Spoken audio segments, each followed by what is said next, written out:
있었더라. 우리 대한민국의 장래를 짊어질 개혁과 신진의 주체 젊은이들이요, 여러분들은 50대 60대가 겪은 아픔을 얼마나 알고 있는가? 그대들은 조국을 위하여 과연 얼마만큼 땀과 눈물을 흘렸는가? 지금 여러분들이 누리는 풍요로움 뒤에는 지난날 50대 60대들의 피와 땀과 눈물이 있었다는 사실을 결코 잊어서는 안 된다. 아멘 해요. 54 안 붙인 4자 밑에는 전부 크게 아멘 해. 아멘. 두 손 들고 아멘. 아멘 하는 사람은 천당 못 가. 5.16 직후 미국은 혁명 세력을 인정하지 않았다. 만약 그들을 인정한다면 아시아 또는 다른 나라에서도 똑같은 상황이 발생할 것이라는 우려에서였다.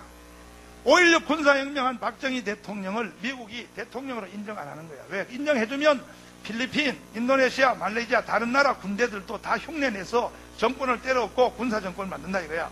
그래서 박정희 정권을 인정하면 안 된다. 미국에서 인정하지 않았다. 그 뜻이요. 이해가 돼요? 그때 미국은 주둔 원조도 중단했고 당시 미국 대통령은 존 F 케네디, 박정희 소장은 케네디를 만나기 위해 태평양을 건너 백악관을 찾아갔지만 케네디는 끝내 박정희를 만나주지 않았다. 호텔에 돌아와 빈손으로 귀국하려고 짐을 싸면서 박정희 소장과 수행원들은 서러워서 한없는 눈물을 흘렸었다. 가난한 한국에 돈 빌려줄 나라는 지구 어디에서 없었고 지푸라기도 잡고 싶은 마음에 우리와 같이 공산주의와 분단된 동독과 대치한 서독에 돈을 빌리러 대사를 파견해서 미국의 방해를 무릅쓰고 1억 4천만 마르크를 빌리는 데 성공했다. 당시 우리는 서독이 필요로 한 간호사와 광부를 보내주고 그들의 봉급을 담보로 잡히고 그들의 봉급을 담보로 잡혔다. 고졸 출신 파독 광부 500명을 모집하는데 4만 6천 명이 몰렸어. 광부를 선발하는데 그들 중에는 전교 대학을 나온 학사 출신이 수두룩했다. 면접 볼 때 손이 고와서 떨어질까봐 까만 연탄에 손을 비비며 거친 손을 만들어 면접하게. 이해가 돼요?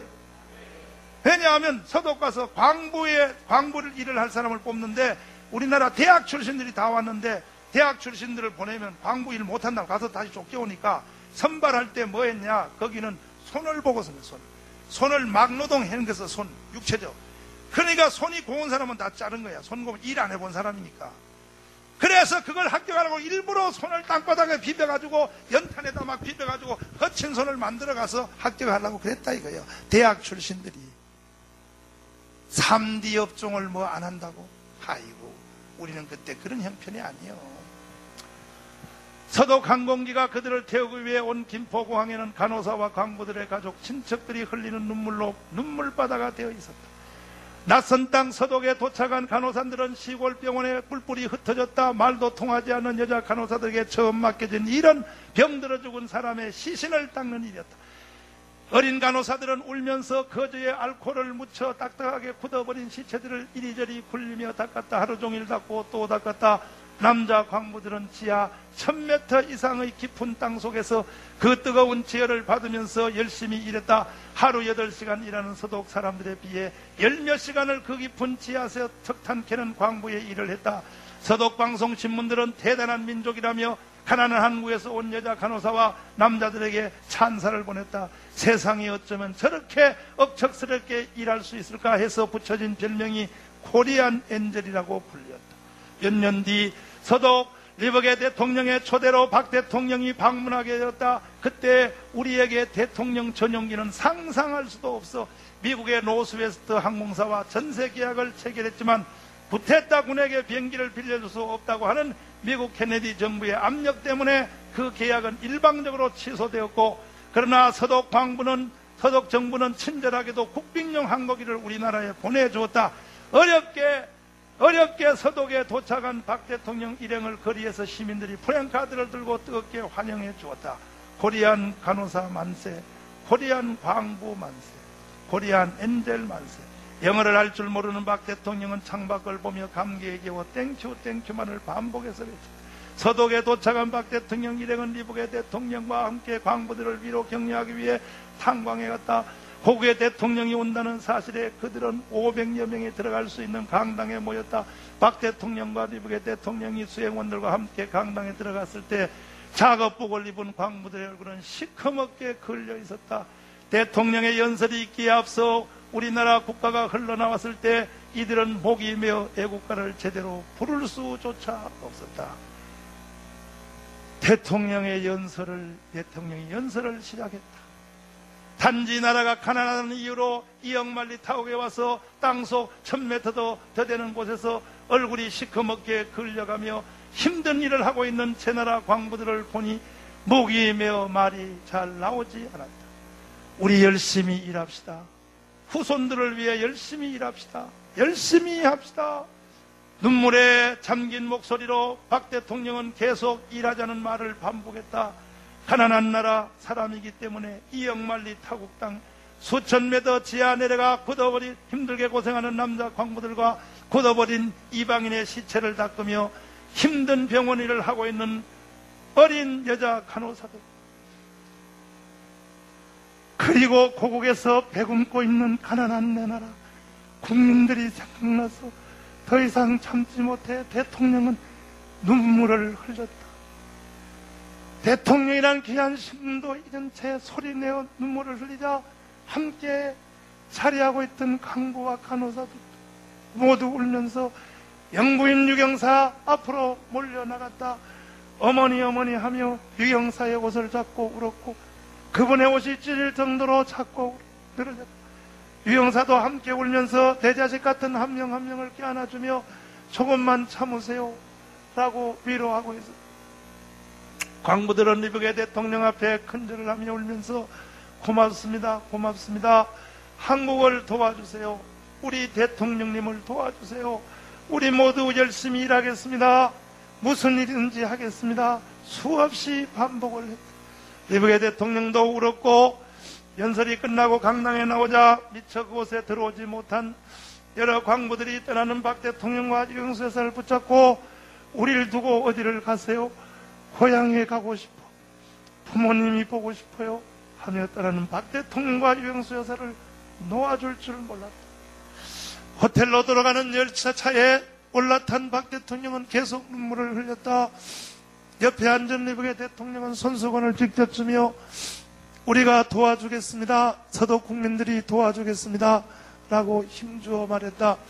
서독 대통령 국회에서 연설하는 제자리에서 박 대통령은 돈 좀 빌려주세요. 한국에 돈 좀 빌려주세요. 여러분들의 나라처럼 한국은 공산주의와 싸우고 있습니다. 한국이 공산주의들과 대결하여 이기려면 분명 경제를 일으켜야 합니다. 그 돈은 꼭 갚겠습니다. 저는 거짓말할 줄 모릅니다. 우리 대한민국 국민들은 절대로 거짓말하지 않습니다. 공산주의자들을 이길 수 있도록 돈 좀 빌려주세요를 반복해서 말했다. 당시 한국은 자원도 돈도 없는 세계에서 가장 못 사는 나라, 유엔이 등록된 나라 수는 120여 개국, 당시 필리핀 국민 소득이 170불, 태국이 220불, 이때 한국은 76불이었습니다. 우리 밑에 달랑 인도만 있었다. 세계 120개 나라 중에 인도 다음으로 못 사는 나라가 바로 우리 대한민국, 바로 한국이었다. 1964년 국민소득 100달러, 이 100달러를 위해 당군 할아버지부터 무려 4600년이라는 긴 세월이 걸렸다. 이후 그대들이 말하는 이른바 우리 수구, 보수 수구 세력들은 머리카락을 잘라 가발을 만들어 외국에다 내다 팔았다. 동네마다 엿장수를 동원하여 머리카락 파세요, 머리카락을 파세요 하며 길게 따느린 아낙네들의 머리카락을 모았다. 시골에 나이 드신 분들은 서울에 간 아들놈 학비 보태주려고 머리카락을 잘랐고 먹고 살 쌀을 사기 위해 머리카락을 잘랐다. 그래서 한국의 가발 산업은 발전하게 되었던 것이다. 또한 싸구려 플라스틱 예쁜 옷을 만들어 외국에 팔았다. 곰인형을 만들어 외국에 팔았고 전국의 지잡기 운동을 벌여 깃털로 일명 코리안 윙크를 만들어 외국에다 팔았고 돈 되는 것은 무엇이든지 다 만들어 외국에 팔았다. 이렇게 저렇게 해서 1965년 수출 1억 달러를 달성했다. 세계가 놀랐다. 저 거지들이 1억 달러를 수출해 하며 한강의 기적이라고 전 세계가 경이적인 눈빛으로 우리를 바라봤다. 조국 근대화에 점하는 서독에 파견된 간호사들과 광부들이었다. 여기에 월남전 파병은 우리 경제의 회생의 기폭제가 되었고 참전용사들의 전우수당 일부로 경부 고속도로가 건설되었다. 이게 뭐냐면은 우리나라 군인들이 월남전에 가서 죽었잖아. 죽으면 미국에서 한 사람당, 정확한 금액은 모르지만 예를 들면 한 사람당 1억을 줬단 말이야. 우리나라 군인들이 미국 대신에 월남전에 죽었으니까 1억을 주면 우리나라 정부에서 죽은 사람한테는 1,000만 원만 주고 9천만 원을 우리나라 정부가 떼어먹은 거야. 그걸 가지고 경부 고속도로를 놓은 거야. 이해가 돼요? 이해가 돼요?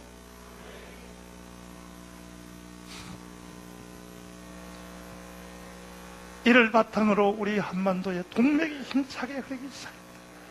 우리가 올림픽을 개최하고 월드컵을 개최하고 세계가 우리 한국을 무시하지 못하도록 국력을 키울 수 있었던 것은 그대들이 수구 보수 세력으로 폄훼하는 그때 광부와 간호사들 월남전 세대가 있었기 때문이다.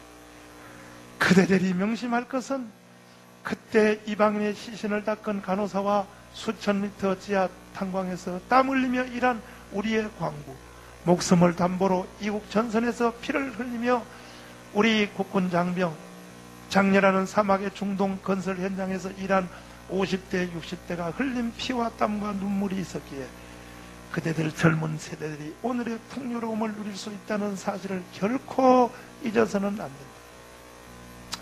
반전과 평화 데모를 외치며 거리로 몰려나와 교통질서를 마비시키는 그대들이 과연 아버지와 할아버지 세대를 수구 보수 세력으로 폄훼할 자격이 있는가? 그대들이 그때 땀 흘리며 일한 오늘의 50대 60대들을 보수 수구 세력으로 폄훼하기에 앞서 오늘의 현실을 직시하라. 국가 경영을 미래와 세계와 미래라는 큰 틀 전제로 볼 줄 아는 해안을 지녀야지 않겠는가? 보다 나은 내일의 삶을 위해 오늘의 고통을 즐겨 참고 견뎌 국민소득 4만 불 시대의 고지 달성 때까지는 우리 신구 세대는 한 덩어리가 되어야 한다. 이제 갈라져 반목하고 갈등하기에는 갈 길이 너무 멀다. 이제 우리 모두 한 번쯤 자신을 돌아보고 깊은 뿌리에서 난 상생의 관계임을 확인하고 다시 한번 뭉쳐보자. 우리 모두 선배를 원로를 지도자를 존경하고 따르며 우리 모두 후배들을 격려하고 베풀고 이해해주면서 함께 가보자. 우리 대한민국의 앞날에 더욱 밝은 빛이 비추어지리니.